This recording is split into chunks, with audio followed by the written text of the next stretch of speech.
तो last video में हम लोग हायरार्की ऑफ कोर्ट्स को पढ़ रहे थे, है ना। जिसमें हम लोग ने कितने तरीके के कोर्ट्स को देखा था, 5 तरीके के कोर्ट्स को देखा था।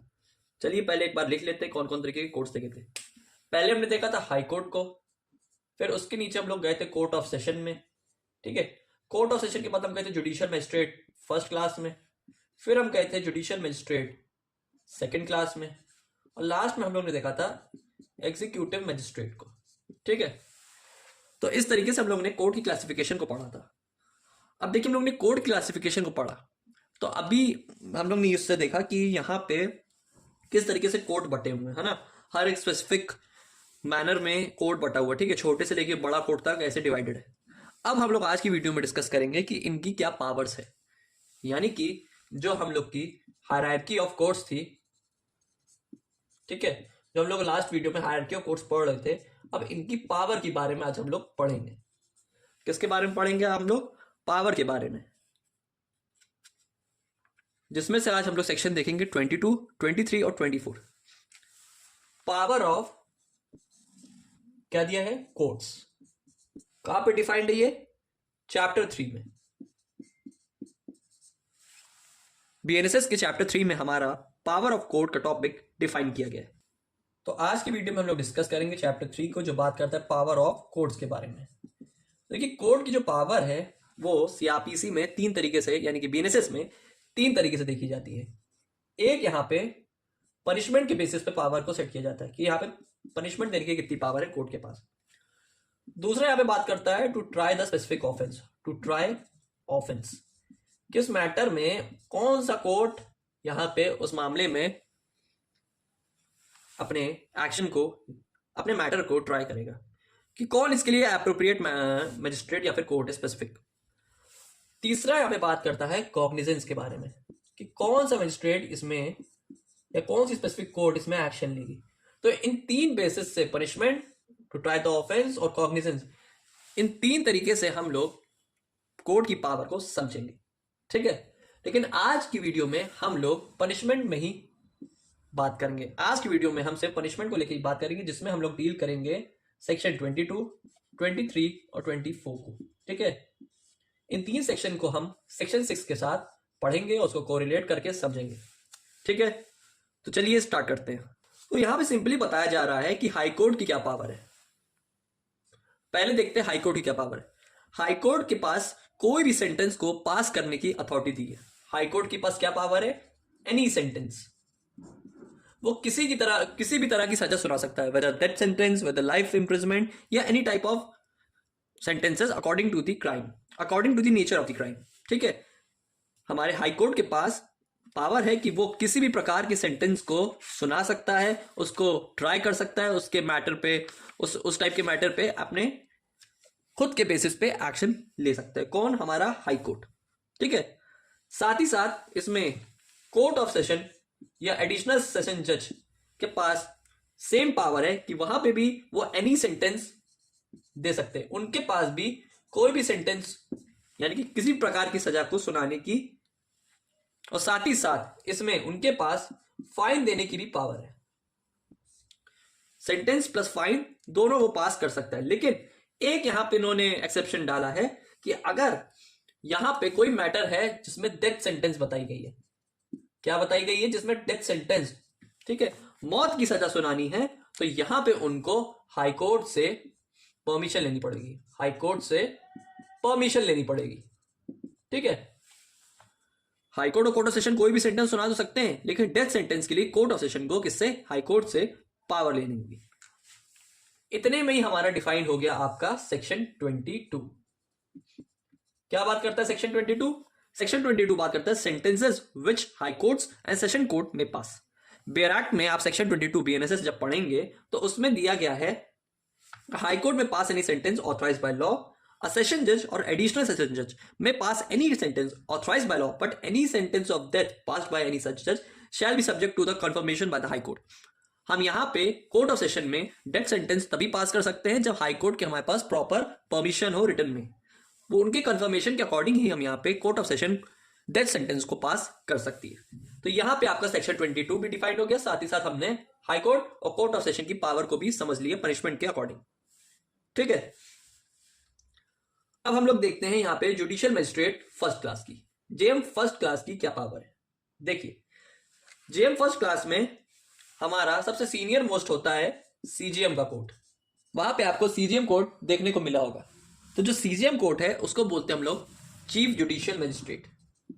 वो जेएम का सबसे टॉप मोस्ट यानी कि सुपीरियर कोर्ट होता है, जिसको हम लोग बोलते हैं चीफ जुडिशियल मजिस्ट्रेट। तो यहाँ पे जो सीजीएम होता है वो चीफ जुडिशियल मजिस्ट्रेट कोर्ट होता है, जो सीनियर मोस्ट होता है जुडिशियल मजिस्ट्रेट कोर्ट में। यानी कि ये कोर्ट ऑफ सेशन के अंदर ही आता है, ये कोई अलग से नहीं बनाया गया है। मतलब कोर्ट ऑफ सेशन के अंदर जो है उसी के अंदर एक जेएम की कोर्ट होती है, और जेएम कोर्ट में सबसे जो टॉप मोस्ट कोर्ट होती है वो सीजीएम की कहलाई जाती है, यानी कि चीफ जुडिशियल मजिस्ट्रेट। इनके पास 7 साल तक की मैटर के सजा देने की पावर है।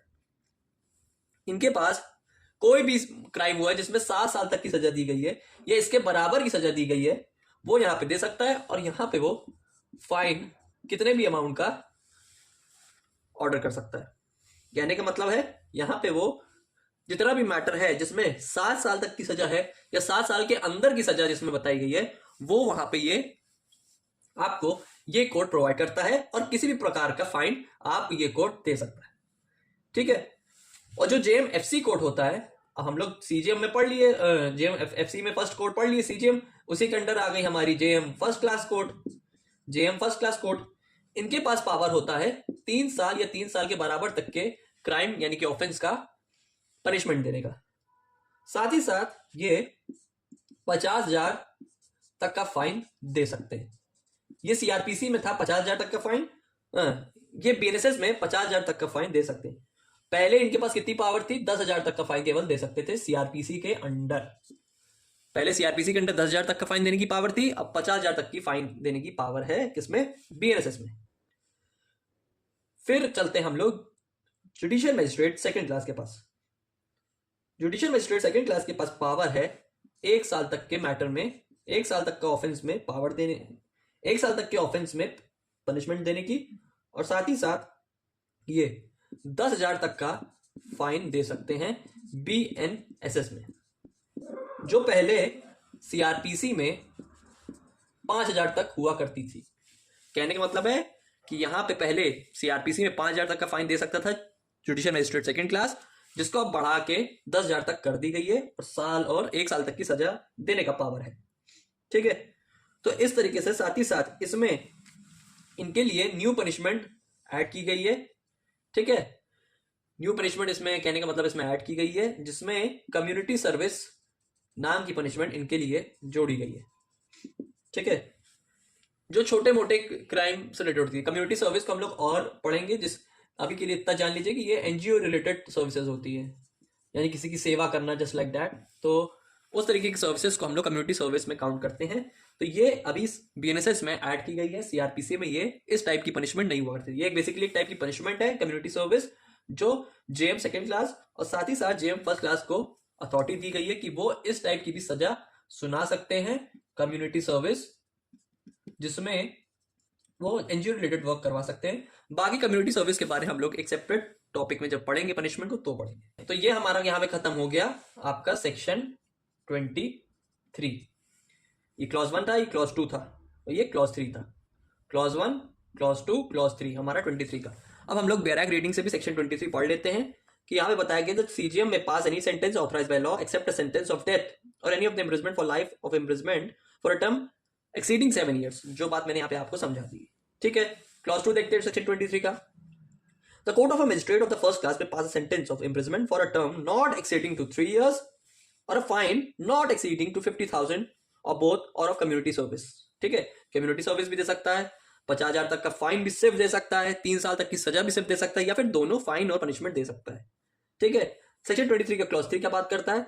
The CGM of second class, the court of magistrate of second class may pass a sentence of imprisonment for not term for a term not exceeding 1 year। 1 साल से ज्यादा एक्सीड नहीं करना चाहिए यहाँ पे उनकी पनिशमेंट, और साथ ही साथ कम्युनिटी सर्विस देने की तक की पावर इसमें दी गई है। तो ये आपको यहाँ पे सेक्शन 22 को खत्म किया मैंने, साथ ही साथ मैंने सेक्शन 23 को भी कंप्लीट कर दिया, जो सेक्शन 6 से इंटरलिंक थे। अब हम लोग चलते हैं एग्जीक्यूटिव मजिस्ट्रेट में, यानी कि एसडीएम और डीएम। इनके पास पावर टू पनिश नहीं है। ठीक है। ये कुछ रिस्ट्रिक्शंस को इंपोज करने के लिए इनको बनाया गया है। ठीक है। यहाँ पे एसडीएम यानी कि कोई पावर यहाँ पे कोई मेंशन नहीं करता है। बेसिकली आपको यहाँ पे ये सिर्फ और सिर्फ फाइन्स या फिर कुछ पेनल्टीज देने की अथॉरिटी रखते हैं। ये केवल फाइन दिलवा सकते हैं, फाइन देने का पावर है, यानी कि पेनल्टी देने का पावर है सिंपली। और यहाँ पे इनके पास कोई पावर नहीं है पनिश करने की, क्योंकि ये जुडिशियल अथॉरिटी के अंडर एक्ट नहीं करते, ठीक है। ये एडमिनिस्ट्रेटिव बॉडी है, आपके डीएम एसडीएम एडमिनिस्ट्रेटिव बॉडी है, ये जुडिशियल बॉडी के अंदर नहीं आते, तो दैट मीन्स इनको पनिशमेंट देने का पावर नहीं दिया गया, नहीं ग्रांट किया गया, ठीक है। तो हमने अभी इस सारे कोड्स को समझ लिया। अब देखते हैं सेक्शन 24 को, ठीक है। सेक्शन 24 बहुत ही ज्यादा इंपॉर्टेंट है, तभी मैंने इसको सेक्शन 6 के साथ इंटरलिंक करके पढ़ा है। 22 में हम लोग ने हाई कोर्ट और कोर्ट ऑफ सेशन के पावर्स को जाना, 23 में JM first class JM second class के पावर को जाना। अब देख लेते हैं सेक्शन 24 को। देखिए सेक्शन 24 यहां पे बात करता है डिफॉल्ट ऑफ फाइन की और सेंटेंस ऑफ इम्प्रिजमेंट की। सेक्शन 24 क्या बात कर रहा है? सेक्शन 24 बात कर रहा है sentence of imprisonment in default of fine. In default of fine से आप सिंपली समझ रहे हैं कि अगर फाइन देने से अगर कोई इंडिविजुअल एक्यूज पर्सन भूल जाता है या फिर फाइन वो नहीं जमा करता है, तो तब कैसे इम्प्रिजमेंट ऑफ सेंटेंस दिया जाएगा। मान लीजिए कोई पर्सन है, इंडिविजुअल है, उसने कोई क्राइम किया जिसमें उसको कोर्ट ने सजा भी दी प्लस फाइन देने की भी ऑर्डर किया, यानी कि फाइन भी दो और इतनी सजा भी काटो। अच्छा, सजा वो काट रहा था या काट चुका था कह लीजिए, फाइन के मामले में उसने 1 रुपए नहीं दिया, तो अब उस सिचुएशन में क्या किया जाएगा, इन डिफॉल्ट ऑफ फाइन की कंडीशन में क्या किया जाएगा, उसके बारे में यहाँ पे हमारा सेक्शन 24 बात कर रहा है। तो समझते हैं सेक्शन 24 को। सेक्शन 24 बात कर रहा है यहाँ पे डिफॉल्ट ऑफ फाइन की। अगर कोई इंडिविजुअल फाइन नहीं दे पा रहा है तो उसमें बेचारा वो क्या करे, उसके साथ क्या होगा। देखिए ऐसी सिचुएशन में एग्जाम्पल लेते हैं, जैसे मान लीजिए एग्जाम्पल है किसी ने चोरी की है, थेफ्ट। अब थेफ्ट की पनिशमेंट 3 साल है, ठीक है, थेफ्ट की पनिशमेंट 3 साल है। और यहां पे JM first class judicial magistrate के पास पनिशमेंट देने की पावर भी कितनी है, 3 साल है, ठीक है। फर्स्ट क्लास की बात कर रहा हूं मैं यहां पे। Power to punish for the judicial magistrate first class is 3 years, और साथ ही साथ 50,000 तक का फाइन भी है, ठीक है। अब क्या हुआ, ए ने यहां पे चोरी की थी, 3 साल की उसमें उसको सजा मिलनी थी। जुडिशियल मजिस्ट्रेट फर्स्ट क्लास है, उनके पास पावर टू पनिश यहां पे 3 साल है और 50,000 तक का फाइन दिया गया। अब क्या करें, तो ऐसी सिचुएशन में क्या किया जाएगा, मान लो 50,000 तक का फाइन देने की पावर है, तो यहां पे ए को 3 साल की सजा और 10,000 तक का फाइन देने को कहा था, जुडिशियल मजिस्ट्रेट फर्स्ट क्लास ने ऑर्डर किया था। 3 साल की सजा उसने एक्सेप्ट कर ली, लेकिन 10,000 उसने नहीं एक्सेप्ट किया, 10,000 उसने नहीं दिया। अब फाइन नहीं दिया तो इसमें क्या होगा, दिमाग लगाने वाली बात है, सोचिए क्या होगा कि उसने फाइन देने की, जो उसको फाइन देना था वो उसने नहीं दिया और सजा वो काट लिया। अब आपको पता है कि आप कोई भी बेसिकली आपको फाइन देना, जैसे चालान है मोटर व्हीकल का, जब यहां पे आप फाइन नहीं देते हैं तो वो अगली टाइम में अमाउंट बढ़ा देता है कि आपने अगर इस बार 5,000 जमा करना था, नहीं दिया, लगाओ अगली बार आप 10,000 देंगे, फिर 15,000 देंगे, ठीक है। ऐसे ऐसे करके फाइन की अमाउंट बढ़ती रहती, ठीक है। लेकिन इसमें क्या होता है, यहां पे क्या होती है कंडीशन, सेक्शन 24 बताना है कि यहां पे आपके फाइन अगर आपने नहीं दिया तो फिर फाइन की कहानी वहीं पे खत्म हो गई, और यहां पे सीधी बात आ जाएगी अब आपके पनिशमेंट में। क्या होगा यहां पे, अब यहां पे पनिशमेंट को ही बढ़ा दिया जाएगा। कहने का मतलब है कि फाइन देने को बोला था, फाइन आपने नहीं दिया, तो फिर इसका असर सीधा तरीके से पड़ेगा आपकी सजा में। अब 3 साल की जो सजा है इसका 1/4 आपको और पनिशमेंट काटनी पड़ेगी। 3 साल यानी कि 1 साल का 12 महीना, 12 × 3 × 1/4, 36 × 1/4 इक्वल्स टू यहां पे आ गया 9 months। तो ये जो 9 months की आपकी एडिशनल पनिशमेंट है ये आपको यहाँ पे काटनी होगी। क्यों काटनी होगी? क्योंकि आपने फाइन को नहीं पे किया। ठीक है। तो अब आपको यानी कि ए को कितनी सजा मिलेगी? 3 years plus 9 months in default of fine. ये आपको सेक्शन 24 बताना चाह रहा है कि अगर आप यहां पे फाइन देने से मना करते हैं, इनकार करते हैं, उसको इग्नोर कर देते हैं कि नहीं पे करेंगे फाइन, या भूल जाते हैं, वो अलग मैटर है, लेकिन अगर नहीं देते जानबूझ के, आपको प्रॉपर नॉलेज है इसके बारे में, लेकिन आप फाइन नहीं पे करते हैं, तो आपको 1/4 पनिशमेंट काटनी पड़ेगी। 1/4 पनिशमेंट उतने में से आपकी और बढ़ा दी जाएगी। यानी कि 3 साल में 9 महीना और जोड़ दिया, तो 3 साल प्लस 9 months की पनिशमेंट अब जुडिशियल मजिस्ट्रेट फर्स्ट क्लास आपको दे सकता है। भले वो कॉम्पिटेंट नहीं था, उसको 3 साल तक की पनिशमेंट दी गई थी, उसके पास power to give punishment is just only 3 years। But अगर यहाँ पे अगर आप फाइन देने से मना करते हैं, कुछ ऐसी सिचुएशन क्रिएट कर देते हैं, तो आपको जेएम 1/4 की पनिशमेंट बढ़ा के दे सकता है, यानी कि एडिशनल पनिशमेंट आपको 9 months मिलेगी। तो ये आपका सेक्शन 24 बेसिकली बात करता है एडिशनल पनिशमेंट के बारे में, कि भैया आपने फाइन नहीं दिया तो चलो अब मैं आपकी सजा ही बढ़ा दे रहा हूं, अब सजा ही काटो, नहीं दो पैसा, सजा काट लो। सेक्शन 24 को बेयर एक्ट की रीडिंग हम लोग देखते हैं सेक्शन 24 की, तो यही बता रहा था, कोर्ट ऑफ मजिस्ट्रेट में award such term of imprisonment in default of payment of fine is authorised by the law, is not excess in the powers of the magistrate under section 23।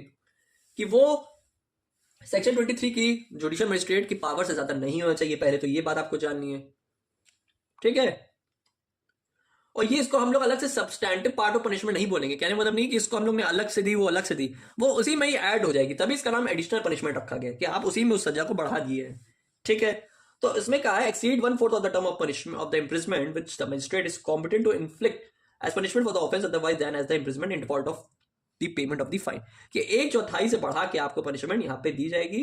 The imprisonment awarded under this section may be additional to a substantive sentence for the maximum term awardable by the magistrate under section 23।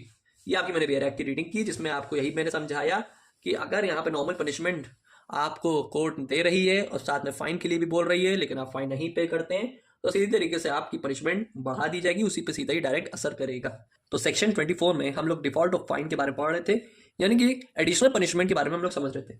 अब हम लोग इन 3 तरीके से, यानी कि इन 3 specific court में additional punishment कैसी दी जाएगी और कितनी दी जाएगी, इसको भी समझ ले रहे हैं साथ में। ठीक है। तो हम लोग सीजीएम, जेएम फर्स्ट क्लास और जेएम सेकंड क्लास की एडिशनल पनिशमेंट के बारे में पढ़ेंगे जब कोई एक्यूज फाइन ना दे पाए। ठीक है। तो हमें पता है कि सीजीएम टॉप मोस्ट कोर्ट होता है, पहली कोर्ट है, उसके बाद फर्स्ट क्लास आती है, फिर सेकंड क्लास आती है। ठीक है। तो पहले इनकी नॉर्मल पनिशमेंट हम लोग समझ लेते हैं। ठीक है। तो सीजीएम के भी हम लोग पढ़ के आए हैं कि नॉर्मल पनिशमेंट उसको पावर देने की है, पावर टू पनिश है 7 साल। ठीक है। वही फर्स्ट क्लास जुडिशियल मजिस्ट्रेट को 3 साल है, वही सेकंड क्लास जुडिशियल मजिस्ट्रेट को 1 साल। ये तो एकदम आपकी हो गई नॉर्मल पनिशमेंट, एनपी। ठीक है। लेकिन अगर मैटर यहां पे थेफ्ट का है, अगर यहां मैटर यहां पे थेफ्ट का है और 3 साल की पनिशमेंट यहां पे थेफ्ट में दी गई, तो कैसे होगी? अब एडिशनल पनिशमेंट में यहां पे क्या होगा? ठीक है। देखिए, यहां पे सीजीएम दे सकता है 3 साल पनिशमेंट। क्यों? क्योंकि जब उसके पास 7 साल तक की पनिशमेंट की पावर है, तो 3 साल तो उसके लिए नॉर्मल हुआ ना। जुडिशियल मजिस्ट्रेट भी 3 साल या 3 साल के बराबर तक की पनिशमेंट दे सकता है, 3 साल तक की बराबर की पनिशमेंट दे सकता है फर्स्ट क्लास। लेकिन यहां पे 1 साल की पनिशमेंट की पावर किसके पास है? जुडिशियल मजिस्ट्रेट सेकंड क्लास के पास।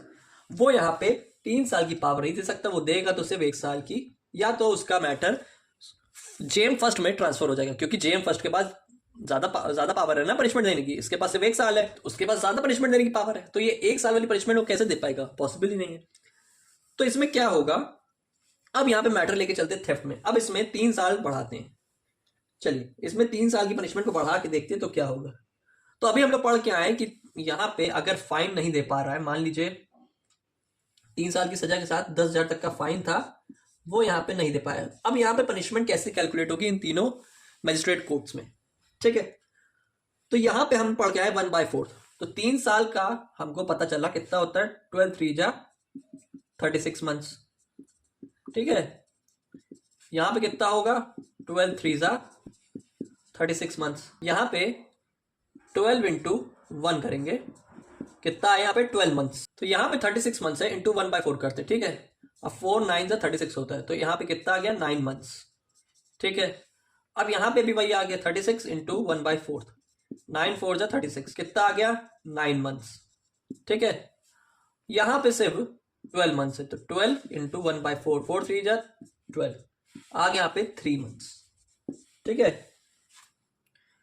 तो यहाँ पे एडिशनल पनिशमेंट जो ऐड होगी, यानी कि एपी एपी और एपी, तो 3 महीना इधर, 9 महीना इधर, 9 महीना इधर, तो 7 साल तक का इसको कॉम्पिटेंसी पावर है। 3 साल में अब यहाँ पे ऐड हो गया 9 मंथ्स।